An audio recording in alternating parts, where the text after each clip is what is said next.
Hello everyone, आज की हमारी पोयम है another women by Imtiaz Dharker. जैसा कि टाइटल से पता चलता है, the poetess depicts the women as another और अदर देन मैन और रेस्ट ऑफ द फैमिली। यहाँ पर दो चीज़ें दिखाई गई हैं, पैट्रियार्की और कैसे एक औरत दूसरी औरत का शोषण करती है। ये पोएम भी एक ट्रेजिक टेल है एक औरत की जिसका बहुत शोषण किया जाता है and finally burned bye her husband and mother in law. Another women is a poem about a social evil. This is the evil of dowry system.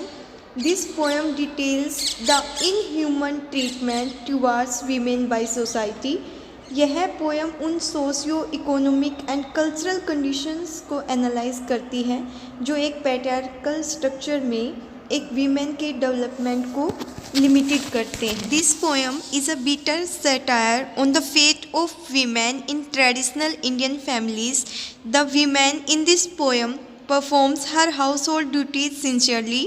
Even then, she suffers a lot in the hands of her husband and his mother. Poem की शुरुआत होती है, This morning she bought green methi in the market. Choosing the freshest bunch, picked up a white radish. Imagined the crunch it would make between her teeth, the sweet sour taste. Then put it aside, thinking it an extravagance, counted her coins out carefully, tied them a small bundle into her sari at the waist. यहाँ पर हमें एक poor Indian housewife की ordinary life के बारे में पता चलता है। इन लाइन्स में एक इंडियन वीमेन की गरीबी को बहुत ही सुंदर तरीके से दिखाया गया है कि सुबह सुबह वो बाज़ार से जाके ग्रीन मेथी खरीदती है और जो सबसे ताज़ा गुच्छा होता है वो उसने ख़रीदा। फिर उसने एक सफ़ेद मूली को उठाया और ये सोचा कि जब वो इसको खाएगी तो ये कैसी आवाज़, क्रंचिंग साउंड ये पैदा करेगा और इसका जो टेस्ट होगा वो बहुत ही खट्टा मीठा, बहुत ही अच्छा टेस्ट इसका होगा। उसने मूली को उठा के सोचा, लेकिन फिर वो उसको साइड में रख देती है और सोचती है कि नहीं, ये तो एक एक्स्ट्रा खर्चा हो जाएगा, फिजूल खर्ची हो जाएगी। इसके बाद वो अपने सिक्कों को गिनती है बहुत ही ध्यान से, केयरफुली। उसके बाद वो उन्हें अपने साड़ी के एक पल्लू में बांधती है और फिर उस साड़ी को वो अपनी कमर में टाँक लेती है, उस गांठ को जो उसने बांधी थी। आगे देखिए, came home, faced her mother in law's dark looks, took the leaves and chopped them. Her hands stained yellow from the juice. Cut an onion fine and cooked the whole thing in the pot. Salt and pumpkin seeds thrown in over the stove, shielding her face from the heat. अब तक हमने देखा था कि वो औरत बाज़ार से मेथी लेके आती है। वो लेना मूली भी चाहती थी लेकिन वो नहीं लेती क्योंकि मूली खरीदना उसके बजट से बाहर था। इन लाइंस में जो पोइटेस है उसने जो डल रूटीन लाइफ है of a poor Indian housewife का वो दिखाया है कि जब वो मेथी खरीद के अपने घर वापस आती है तो उसकी जो मदर इन लॉ है वो उसको डार्क लुक देती है, मतलब कि थोड़ा गुस्से में उसकी तरफ देखती है। उसके बाद वो जो मेथी की पत्तियाँ जो लेके आती है, मेथी खरीद के जो लाती है, उसको उठाती है और उनको काटती है। उसके जो हाथ हैं उन पे थोड़े से दाग लग जाते हैं, येलो कलर के हो जाते हैं उसके हाथ। मेथी काटने से जो जूस निकलता है वो उसके हाथों पे लग जाता है। उसके बाद वो एक प्याज काटती है और फिर उसको वो एक बर्तन में जो सारी चीज़ें उसने काटी हैं उनको एक बर्तन में डाल के पकाने के लिए रख देती है। इसके बाद वो उसमें थोड़ा सा जो बर्तन है उसमें नमक और जीरा भी डालती है और स्टोव को जलाती है। स्टोव की जो गर्मी होती है उनसे वो अपने चेहरे का बचाव करने की कोशिश करता है। यहाँ पे हमें ये पता चलता है कि जो स्टोव की आग है उससे तो जो औरत है वो अपना चेहरा बचा लेती है, बचाने की कोशिश करती है, लेकिन जो उसकी सास है जो उसको गुस्से में देखती है उनसे वो खुद को नहीं बचा पाती है। कि देखिए, the usual words came and beat their wings against her, the money spent, curses heaped upon her parents who had sent her out to darken other people's door. In lines में पोइटेस ये show करती है that how a poor Indian housewife is ill treated in the house of her in laws. उसकी जो सास है वो उसको टोंट मारती है, जैसा कि हर बार वो उसे टोंट मारती है। अब भी उसको टोंट मार रही है, उसको बोल रही है कि उसने सब्जियां खरीदने में बहुत ज़्यादा पैसे वेस्ट किए हैं, फिजूल खर्ची की है। इसके साथ ही वो उसे कर्ज भी करती है, उसके माँ बाप को भी बुरा भला कहती है, क्योंकि ऐसा इसलिए बोलती है क्योंकि वो अच्छा दहेज नहीं लेके आई थी। वो उसके माँ बाप को कोसती है, उसकी जो सास होती है वो उसके माँ बाप को कोसती है कि कैसे उसके माँ बाप ने उस लड़की को, उस औरत को उनके घर पे भेज दिया ताकि वो उन्हें दुख दे सके, उनके घर में इल्लत ला सके। Thus these lines describe the evil of dowry. Brides are tortured for the sake of dowry. यहाँ पे उस औरत को दहेज ना लाने के लिए भी कोसा जाता है, ताने दिए जाते हैं, उसके माँ बाप को भी ताने दिए जाते हैं। और हमें पता चलता है कि सिर्फ आदमी ही नहीं, एक औरत भी कैसे दूसरी औरत का शोषण करती है। आगे देखिए, She crouched as usual on the floor beside the stove. When the man came home, she didn't look into his face nor raise her head, but bent her back a little more. Nothing gave her the right to speak. In lines में दिखाया गया है कि कैसे एक औरत की उसके इन-लॉज़ के द्वारा इंसल्ट की जाती है।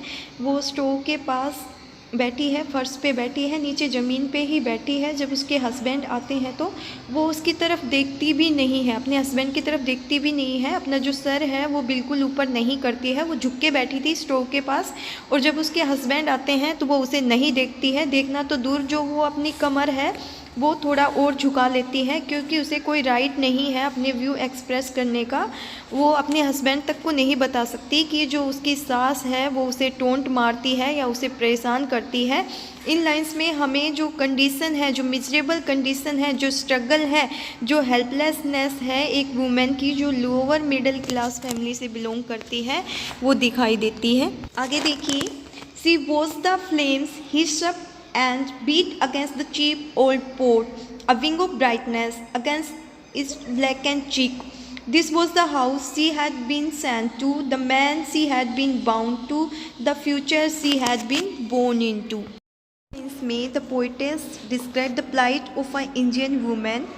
जो औरत है उसकी शादी एक गरीब घर में ही हुई, लेकिन वहाँ भी उसकी कोई रिस्पेक्ट नहीं की जाती है, और वो बर्तन में, स्टोव में कुछ पका रही है, इसलिए फर्श पे ही बैठी है।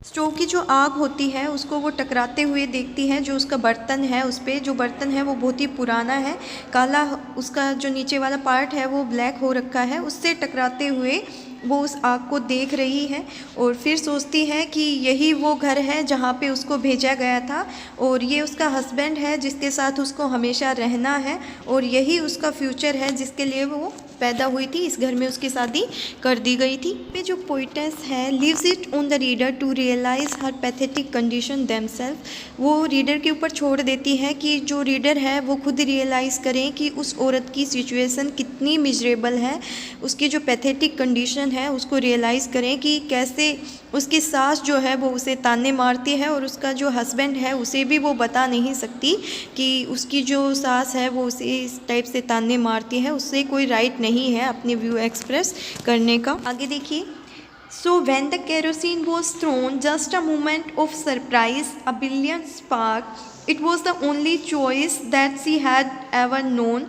Another torch blazing in the dark, another woman, we shielded our faces from the heat.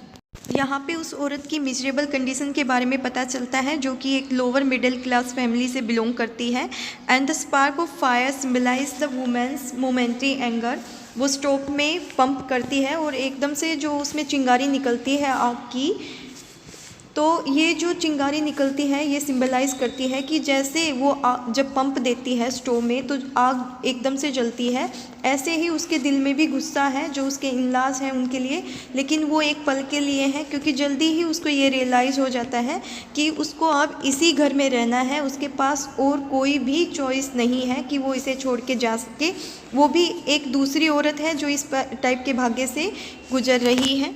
उसका भाग्य ही था, वह अंधेरे में एक टॉर्च के जैसे जलती रही और लास्ट में उसे उसके इन-लॉज़ के द्वारा जला दिया गया। लेकिन जो लोग हैं, जो सोसाइटी है, उसने अपने चेहरे को ये जो आग थी इससे बचाया।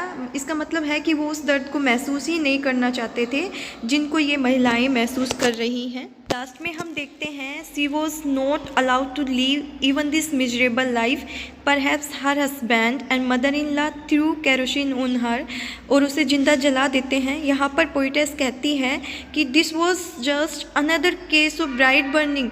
सोसाइटी इन सब को रोकने के लिए कुछ नहीं करती है। We just hide our faces from such happenings.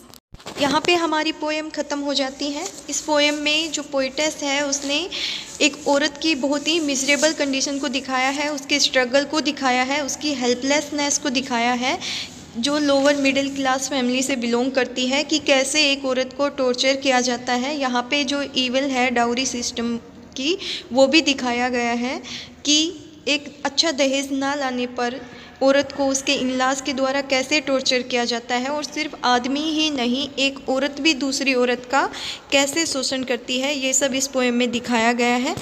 जो सोसाइटी है वो इन सब को रोकने के लिए कुछ भी नहीं करती है, बल्कि जो हीट है उससे वो अपना चेहरा छुपा लेती है।